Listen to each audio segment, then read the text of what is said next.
સહજ news.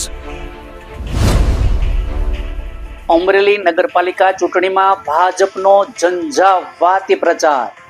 Ward number 9માં રેશમાબેન વાઘેલાની ડોર ટુ ડોર ઝુંબેશ તેજ। નમસ્કાર, સહજ ન્યૂઝ સાથે હું છું ગોપાલ ભેસાણિયા। અમરેલી નગરપાલિકાની ચૂંટણીને લઈને રાજકીય માહોલ ગરમાયો છે, ત્યારે ભારતીય જનતા પાર્ટી દ્વારા પ્રચાર અભિયાન તેજ બનાવવામાં આવ્યું છે। શહેરના વોર્ડ નંબર 9 ખાતે ભાજપના ઉમેદવાર રેશમાબેન ભાવેશભાઈ વાઘેલા તથા તેમની ટીમ દ્વારા ડોર ટુ ડોર પ્રચાર હાથ ધરાયો છે।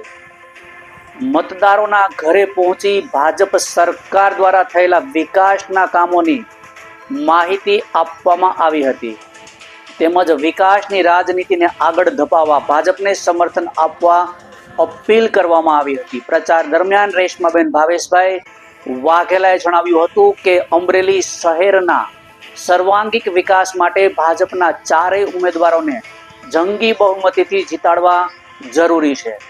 અમરેલીને નવી વિકાસની દિશા આપવા તેજ ચાલી રહેલા વિકાસ કાર્યોને વધુ મજબૂત બનાવવા યુવા કાર્યકરો પણ પ્રચારમાં જોડાયા હતા। રિપોર્ટર સંજય વાઘેલા, સહજ ન્યૂઝ, અમરેલી। નમસ્કાર, મારું નામ રેશમા ભાવેશભાઈ વાઘેલા છે। હું વોર્ડ નંબર 9માંથી ઊભી રહી ભારતીય જનતા પાર્ટીના કેન્ડિડેટ તરીકે ઊભી છું। આ મારા સાથી કેન્ડિડેટ છે, એમનું નામ રેણુકાબેન છે, બીજા અમાનભાઈ અને સાજીદભાઈ। અમને ચારને વોર્ડ નંબર 9માંથી કેન્ડિડેટ તરીકે બીજેપીએ ટિકિટ આપી, એ માટે એનો દિલથી આભાર। અને લોકોનો અત્યારે અમે ડોર ટુ ડોર પ્રચાર કરવા માટે નીકળ્યા છીએ। લોકોનો પ્રતિસાદ બહુ જ સારો અમને મળી રહ્યો છે। અને અહીંયા અમારા વોર્ડમાં જે પ્રશ્ન છે એ અમે જો ભારતીય જનતા પાર્ટી અહીંયા અમારા વોર્ડમાં આવશે તો અમે એનો બધો પ્રશ્ન સોલ્વ કરીશું। ગટરનો પ્રશ્ન છે, પાણીનો પ્રશ્ન છે, બહુ બધા પ્રશ્નો છે અમારે, અમે બધા પ્રશ્નો સોલ્વ કરીશું। અને એમાં કોઈ ડાઉટ જ નથી, કૌશિકભાઈ વેકરિયા છે અત્યારે જે કામ કરી રહ્યા છે એ જગ જાહેર જ છે, એ બધાના માટે બહુ સારું કામ કરી રહ્યા છે। એટલે જો અહીંયા કદાચ આપણા વોર્ડમાં બીજેપી આવવાની જ છે, આવશે ને એટલે અમે બધો જે પ્રશ્ન છે ને એ સોલ્વ કરી દેવું। બેન, આ તમારા હાથમાં ડેમો છે, એ શા માટે છે?